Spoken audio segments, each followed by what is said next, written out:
বহু বছর পার হলেও যে কাজটি কেউ করতে পারেনি সেটি করে দেখিয়েছেন নিয়ন্ত্রণ সংস্থা চেয়ারম্যান। দুর্নীতি দমনে নিয়েছেন একেবারে জিরো টলারেন্স। প্লেসমেন্টের মানে শেয়ার ইস্যুর মাধ্যমে যেই জালিয়াতিটা করে এটা আসলে আমাদের একটা তদন্ত রিপোর্টে উঠে এসছে। যে আমরা সবাই জানি যে বাজারে একটা অরাজকতা ছিল, অরাজক পরিস্থিতি তৈরি করা হয়েছিল, বহু বছর ধরে এটা ছিল, এবং এই অনিয়মগুলিকে অ্যাড্রেস আমাদেরকে করতেই হবে। দুষ্টের দমন, শিষ্টের পালনে কমিশন এখন বদ্ধপরিকর। স্বাগত দর্শক, দেশের শেয়ার বাজার নিয়ে নাগরিক টেলিভিশনের বিশেষ আয়োজন শেয়ার টকে আপনাদের সঙ্গে আছি আমি সানি আহমেদ। শেয়ার টক অনুষ্ঠানটি পরিবেশিত হচ্ছে ব্র্যাক ইপিএল স্টক ব্রোকারেজ লিমিটেডের সৌজন্যে। দর্শক, শেয়ার বাজারে ফিরতে শুরু করেছে প্রাণ। বিনিয়োগকারীরা হচ্ছেন হাউসমুখী, ব্যস্ত সময় যাচ্ছে হাউস কর্মকর্তাদের। একে তো ইতিবাচক অর্থনীতি, তার উপর কেন্দ্রীয় ব্যাংকের নীতি সুদ হার কমানোয় পুঁজিবাজার পেয়েছে বাড়তি গতি। গেল সপ্তাহে ঢাকা স্টক এক্সচেঞ্জের সূচক 64.44 পয়েন্ট বেড়ে দাঁড়িয়েছে 5132 পয়েন্ট। লেনদেন 863 কোটি বেড়ে সর্বমোট টার্নওভার হয়েছে 3408 কোটি টাকা। বাজার মূলধন বেড়েছে 10,759 কোটি টাকা।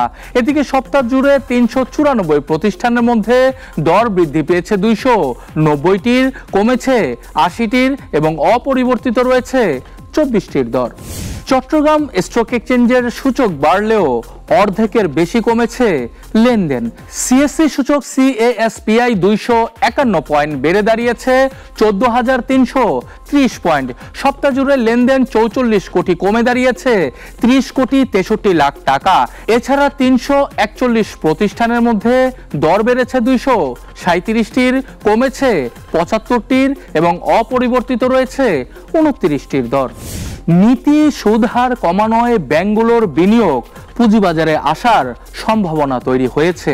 অন্যদিকে সরকার এপিআই পার্কগুলো হস্তান্তর শুরুর সিদ্ধান্ত নিয়েছে, যার সুফল ভোগ করবে তালিকাভুক্ত ওষুধ কোম্পানি। তবে দুশ্চিন্তা বেড়েছে বিদ্যুৎ খাতের কোম্পানিগুলো নিয়ে। সব মিলিয়ে শেয়ার বাজার ও অর্থনীতির গেল সপ্তাহের বিশ্লেষণ জানাবেন ব্র্যাক ইপিএল স্টক ব্রোকারেজ লিমিটেডের রিসার্চ টিমের পক্ষে ফাহিম হাসান। আমরা যদি ওভারঅল মার্কেট বিশ্লেষণ করে দেখি, এই সপ্তাহে প্রায় সব সেক্টরই কিছু পজিটিভ রিটার্ন ছিল এবং টার্নওভারও ছিল। আমরা ব্যাংক এবং টেক্সটাইল এবং কিছু ইউজুয়াল লিকুইড শেয়ার থাকে, এই লিকুইড শেয়ার গুলো হচ্ছে ট্রেড দেখেছি। আবার কিছু স্মল ক্যাপ বা হচ্ছে ছোট সেক্টর যেগুলো, যেমন হচ্ছে ইন্স্যুরেন্স বা হচ্ছে পেপার, এগুলোতে হচ্ছে আমরা কিছু টার্নওভার দেখেছি। ব্যাংক সেক্টর হচ্ছে এবারে এই সপ্তাহে বেশ ভালো ট্রেড জেনারেট হয় ব্যাংক সেক্টরে, যেখানে আপনার ব্র্যাক ব্যাংক এবং মিডল্যান্ড ব্যাংক ছিল। ফার্মা সেক্টরে আপনার স্মল ক্যাপ ছিল, যেমন বেক্স ফার্মা, স্কয়ার ফার্মাও ছিল, আবার হচ্ছে আপনার এশিয়াটিক ল্যাবও ছিল। গেইনার দেখি তাহলে আমরা স্মল ক্যাপ যেসব শেয়ার, যেমন হচ্ছে এফএক্স ফিন বা মুন্নুস পুল, এই ধরনের শেয়ার গুলো দেখি। লার্জ ক্যাপ কোনো আমরা শেয়ার পাইনি।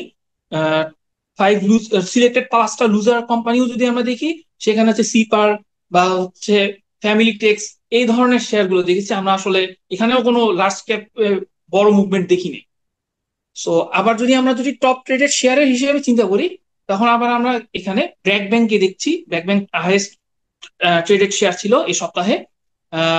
আর যদি বলতে হয়, মিডল্যান্ড ব্যাংক ছিল, আর হচ্ছে বাংলাদেশ শিপিং কর্পোরেশন। এছাড়া বাকি যারা ছিল মোটা দাগে স্মল ক্যাপই ছিল।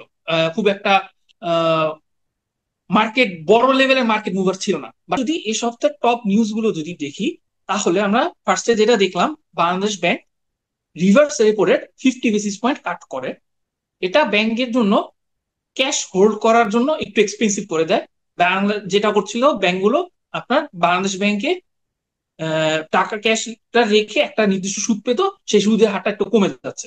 এই কারণে এখন যেটা হবে, ব্যাংকে হচ্ছে এই টাকাটা একটু খাটানোর চেষ্টা করতে হবে। হয়তো কিছু টাকা ক্যাপিটাল মার্কেটে আসতে পারে, অথবা তারা হচ্ছে ট্রেজারিতে সেটা ইনভেস্ট করতে পারে। এরপরে নিউজ যেটা ছিল, গভর্নমেন্ট এপিআই পার্ক গুলো হ্যান্ড ওভার করা শুরু করছে। এটা ইবনে সিনা এবং একমি ল্যাবের জন্য বেশ ভালো নিউজ। রেনাটার একটা নিউজ ছিল, সেটা হচ্ছে তাদের রাজেন্দ্রপুর ফ্যাক্টরিটা ইউর সার্টিফিকেশন পায়। ইউরোপিয়ান ইউনিয়ন সার্টিফিকেশনের অর্থ দাঁড়াচ্ছে রেনাটার পক্ষে ওষুধ রপ্তানি করার জন্য পথ প্রশস্ত হলো আরো। বাংলাদেশ পাওয়ার কোম্পানিগুলোর সাথে ট্যারিফটা রিনেগোশিয়েট করবে।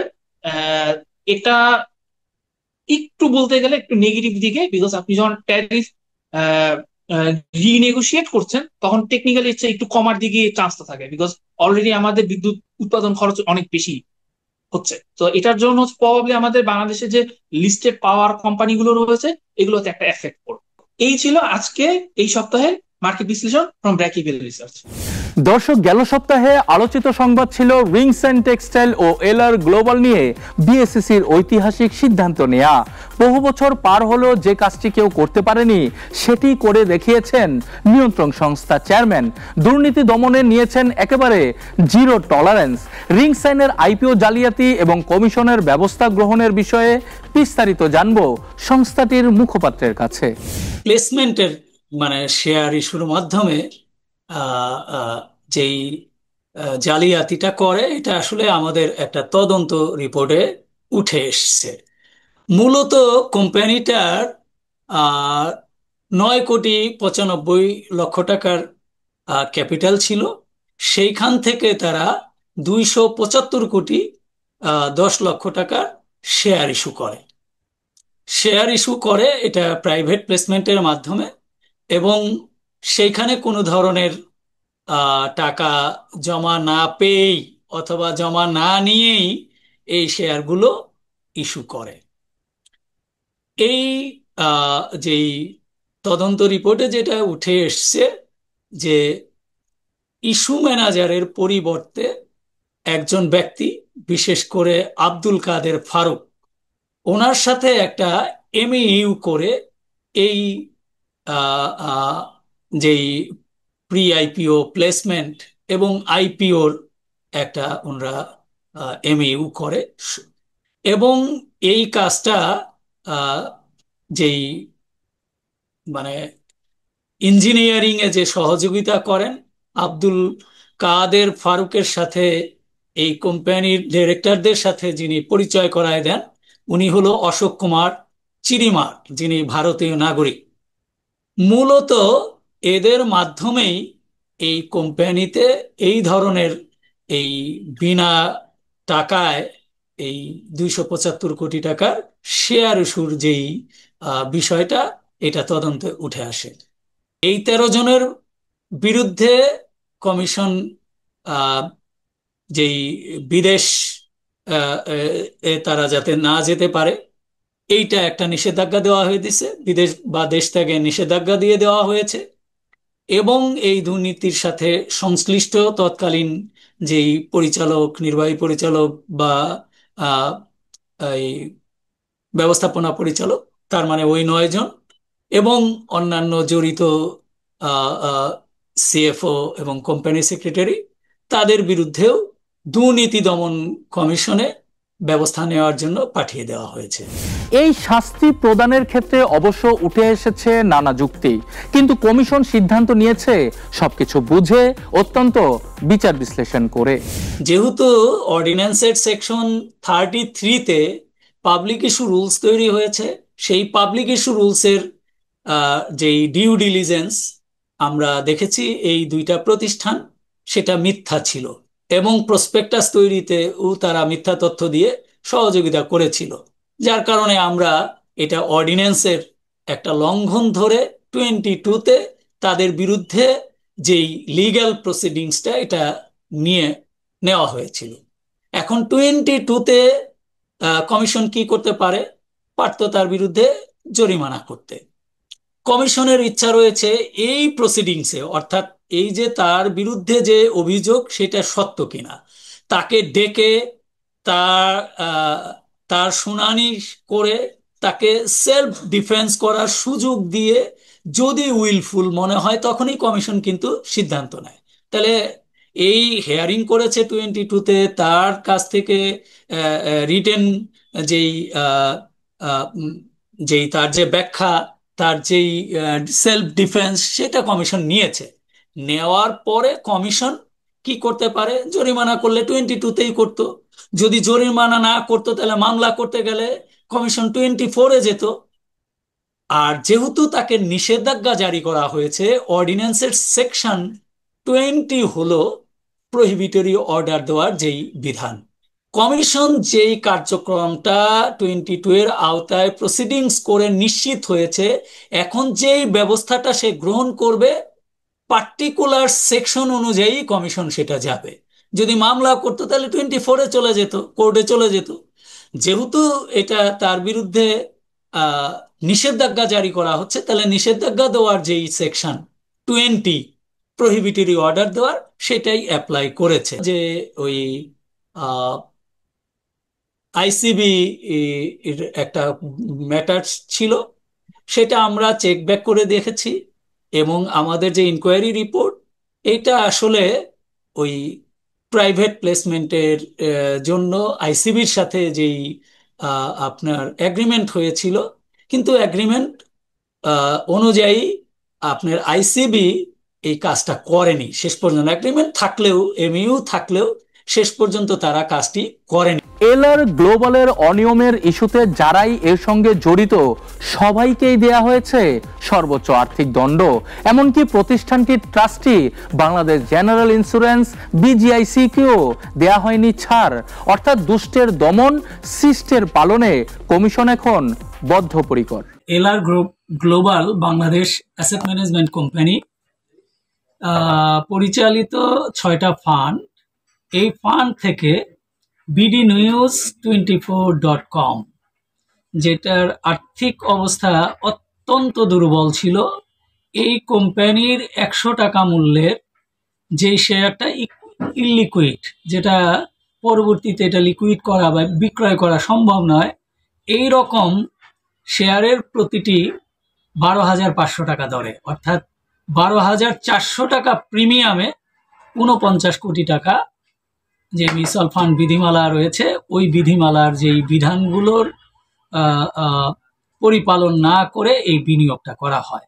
এর মধ্যে রিয়াজ ইসলাম, যিনি কোম্পানির director, chief executive officer, chief investment officer এবং ইনভেস্টমেন্ট অ্যাপ্রেজাল কমিটিরও মেম্বার, ওনাকে 50 কোটি টাকা জরিমানার সিদ্ধান্ত গ্রহণ করা হয়েছে।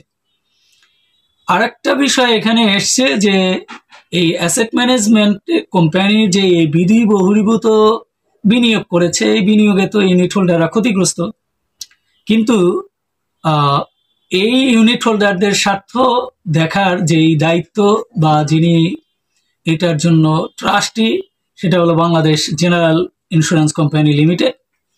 তার যে ইনভেস্টর বা ইউনিট হোল্ডারদের স্বার্থ রক্ষায় তার যে ভূমিকা এবং দায় দায়িত্ব, এটা নিরূপণের জন্য একটা তদন্ত করার সিদ্ধান্ত হয়েছে। মানে কোনো পক্ষকে কমিশন কোনোভাবে ছাড় দিচ্ছে না, এটা জিরো টলারেন্স তো অবশ্যই বলতে পারে। আর এই কাজটা করা হচ্ছে মূলত যে এই যে গভর্নেন্সটা মার্কেটে, এটা এনশিওর করার জন্য, যাতে সবাই জানে যে দুষ্টের দমন, শিষ্টের পালন যাতে হয়। যারা কমপ্লায়েন্স করবে তাদের বিরুদ্ধে কমিশন কোনো ধরনের অযাচিত যে হস্তক্ষেপ, সেটা কিন্তু করছে না। যারা অন্যায় করছে, যারা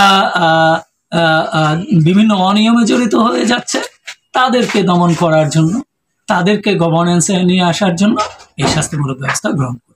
নিয়ন্ত্রণ সংস্থার নেওয়া কঠোর পদক্ষেপের কথা শুনলাম, এবার শুনবো বাজার সংশ্লিষ্টদের কথা। বিএসইসির নেওয়া ব্যবস্থাকে তারা কিভাবে দেখছেন, চলুন শুনে আসি। আমরা সবাই জানি যে বাজারে একটা অরাজকতা ছিল, পরিস্থিতি তৈরি করা হয়েছিল, বহু বছর ধরে এটা ছিল, এবং এই অনিয়মগুলিকে অ্যাড্রেস আমাদেরকে করতেই হবে। এবং সেটা আপনি যদি দেখেন যে প্রধান উপদেষ্টা মহোদয়ের অফিসে যে মিটিংটা হলো, যেখানে আপনার আমাদের ফাইন্যান্স অ্যাডভাইজার সাহেব ছিল, special assistant to the finance adviser সাহেব ছিলেন, আমাদের বিসিক চেয়ারম্যান সাহেব ছিলেন, আমাদের এফআইটি সেক্রেটারি মহোদয়া ছিলেন। The message was clearly given যে এই যে অনিয়মগুলি হয়েছে, so these are to be taken care of by the regulators in the highest possible manner. এবং সেটারই আপনার রিফ্লেকশন দেখতে পাচ্ছি আমরা। We highly appreciate that what SSC has done. Disciplinary অ্যাকশনের ব্যাপারে আমরা সবসময় রেগুলেটরদের সাথে আছি, এবং আমরা সরকারকে সবসময় বলে আসছি যে as far as the manipulation or I would say wrongdoings are concerned in the market, we are very much aligned with the decisions being taken by the BSEC. এ ব্যাপারে জিরো টলারেন্স যদি না হয় এই মার্কেটে আপনি কনফিডেন্স ফিরিয়েও আনতে পারবেন না, আর যদি কোনো কারণে ফিরে আসাও that will not be sustainable. তা আমরা সবসময় জিরো টলারেন্সে বিশ্বাস করি এবং এখানে বাজারে অনেককে নিঃস্ব করা হয়েছে এবং বিসেক যে ভূমিকাটা নিচ্ছে আমরা এটা অ্যাপ্রিসিয়েট করি। They should continue doing so. নানামুখী পদক্ষেপে পুঁজিবাজারে ফিরছে বিনিয়োগকারীদের আস্থা। সামনে সেপ্টেম্বর অক্টোবরে আবারও সম্ভাবনা রয়েছে সুদ হার কমানোর, যদিও মাত্র 700 কোটির ঘরে এখনো দৈনিক লেনদেন। তবে বিশেষজ্ঞরা আশা করছেন সামনের বছর গড় লেনদেন হবে 2000 কোটি টাকা। যে যখন ইন্টারেস্ট রেট কমে আসে তখন মানুষ স্বাভাবিকভাবেই রিটার্নের জন্য পুঁজিবাজারের দিকে আসবে, ইকুইটির দিকে আসবে, এবং সেটা আমরা already we have seen the indication যে আপনারা দেখেছেন যে আমাদের ভলিউমটা যেখানে 300 কোটি তো পৌঁছানো যেত না আজকে থেকে 15 দিন আগেও, সেখানে আমরা প্রায় 700 কোটির কাছাকাছি চলে আসছি। তা আমাদের এই যে confidence level of the investor সেটা ধরে রাখতে হবে, এবং আমরা মনে করি যে আপনার যেহেতু ম্যাক্রোর একটা আমি বলবো যে একটা ম্যাসিভ ডেভেলপমেন্ট দেখা যাচ্ছে, এবং hopefully by the third quarter of this year October নভেম্বরের দিকে আমরা হয়তো দেখব যে inflation is come down to around 5-6% and also the interest rate is around 5% or something between 5 to 6%. তো these are all positive indications, এবং সেটারই reflection আমরা ইকুইটি মার্কেটে দেখতে পারবো ইনশাল্লাহ। আরেকটা জিনিস আপনাকে এখানে বলা দরকার যে আপনার যে 700 কোটি টাকা কি is it enough? No, of course it is not.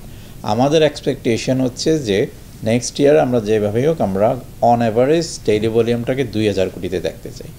আমাদের মূল বিষয়টা হচ্ছে কনফিডেন্সটাকে যদি ধরে রাখতে হয় তাহলে প্রথমে আমাদেরকে এনশিওর করতে হবে ভলিউম, মার্কেট পার্টিসিপেশন। আর ইন্ডেক্সটা is another indicator, but index আমাদের এখানে যেটা হচ্ছে যে আমরা অনেক বেশি ইন্ডেক্স যদি আশা করি তো সেখানে আমাদের যেটা ভয় অ্যাপ্রিহেনশন যে সেখানে আপনার মার্কেটটা ওভারহিটেড হয়ে যাওয়ার একটা সম্ভাবনা থাকে।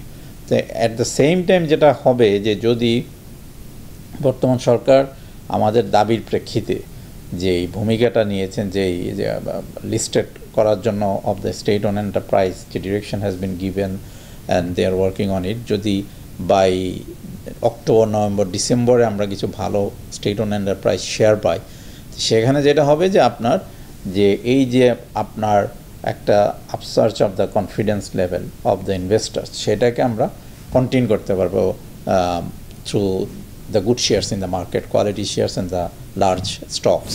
এবার বিনিয়োগ শিক্ষা পর্ব।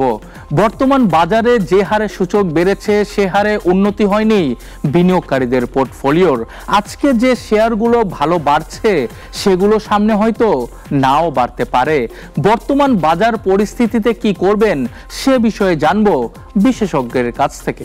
বিনিয়োগকারীদের উদ্দেশ্যে সবসময় আমাদের একটাই পরামর্শ থাকে যে আপনি দয়া করে kindly you look at your portfolio, যে আপনি নিজে একটু জাজমেন্টে যান যে আসলে আপনার যে বিনিয়োগ শেয়ারগুলি আছে বা বিনিয়োগ করেছেন যেখানে সেখানে রিটার্নটা কেমন। আপনি একটা হিস্ট্রিক্যাল ডাটা নেন, আপনার কারেন্ট যে ইনফরমেশনগুলি আসছে, ডাটা আসছে, রেজাল্টগুলি আসছে একটু অ্যানালাইসিস করেন। আপনার যদি দেখেন যে আপনার যে পরিমাণ অলরেডি লস হয়ে গিয়েছে সেটার থেকে বর্তমান যে result of the company is not sufficient to recover, আপনি দয়া করে রিশাফল করেন। এর জন্য আপনারা একজন বিনিয়োগ অ্যানালাইসিস যারা করে একজন অ্যানালিস্টের সাথে কথা বলতে পারেন, অ্যাডভাইজারের সাথে কথা বলতে পারেন, অথবা আপনি যেখানে ট্রেড করেন ওদের সাথে কথা বলতে পারেন, বাট আপনাকে you have to apply your own judgement please. তা আমি সবসময় বলবো যে আপনারা you keep on continuously analysing your portfolio. এটা ধরেন আপনার স্টক মার্কেটে যে শেয়ারটা আজকে খুব ভালো, আগামী বছর সেটা ভালো নাও থাকতে পারে। I mean, because of many reasons, it could be a political reasons, it could be a business case আর পারমিট করছে না। তো এই কারণে আপনাকে ইনভেস্টমেন্টটা করার পরে আপনাকে দেখতে হবে, আপনাকে মানে you have to keep your eyes open. এবং আপনি যদি দেখেন যে কোম্পানিটাতে আপনি ইনভেস্ট করেছেন, this company is not doing well, performing well for the last 1 or 2 years, আপনাকে বলবো দয়া করে আপনি of course you have to take the loss, but you switch your investment to a stock যেখান থেকে আপনি এই লসটা রিকভার করতে পারেন in the next few years. দর্শক, আমাদের দেশে কয়েকদিন সূচক বাড়লে যেভাবে পতনের আতঙ্ক ছড়ানো হয়, বাবল বাবল বলে চিৎকার করা হয়, কারেকশন প্রয়োজন বলে বিশেষজ্ঞদের মতামত দিয়ে সেল প্যানিক সৃষ্টি করা হয়, সেভাবে হয়তো আর কোথাও করা হয় না। যে কারণে আতঙ্ক ছাড়াই উঠছে পাকিস্তানের শেয়ার বাজার। মাত্র 2.5 বছরের ব্যবধানে দেশটির সূচক 40,000 থেকে বেড়ে এখন 1,40,000 পয়েন্টে পৌঁছাচ্ছে। বিশ্বের অন্যান্য শেয়ার বাজারের মধ্যে গেল সপ্তাহে যুক্তরাষ্ট্রের ডাউ জোন্সের সূচক 0.37% কমে দাঁড়িয়েছে 44,484 পয়েন্ট। এছাড়া S&P ইন্ডেক্স 0.27% বেড়ে দাঁড়িয়েছে 6,297 পয়েন্ট। যুক্তরাষ্ট্রের মতো অনেকটা মিশ্র প্রতিক্রিয়ায় রয়েছে ইউরোপের বেশিরভাগ শেয়ার বাজার। গেল 5 দিনে যুক্তরাজ্যের FTSE 100 ইন্ডেক্স 0.03% কমে দাঁড়িয়েছে 8,973 পয়েন্ট। এছাড়া জার্মানির ডেক্স ইন্ডেক্স 0.35% কমে দাঁড়িয়েছে 24,371 পয়েন্ট। দর্শক, পাকিস্তানের মতো এতটা ভালো না হলেও মন্দায় নেই এশিয়ার অন্যান্য শেয়ার বাজার। এর মধ্যে গত 5 দিনে জাপানের শেয়ার বাজার নিক্কি 225 ইন্ডেক্স 0.60% বেড়ে দাঁড়িয়েছে 39,901 পয়েন্ট।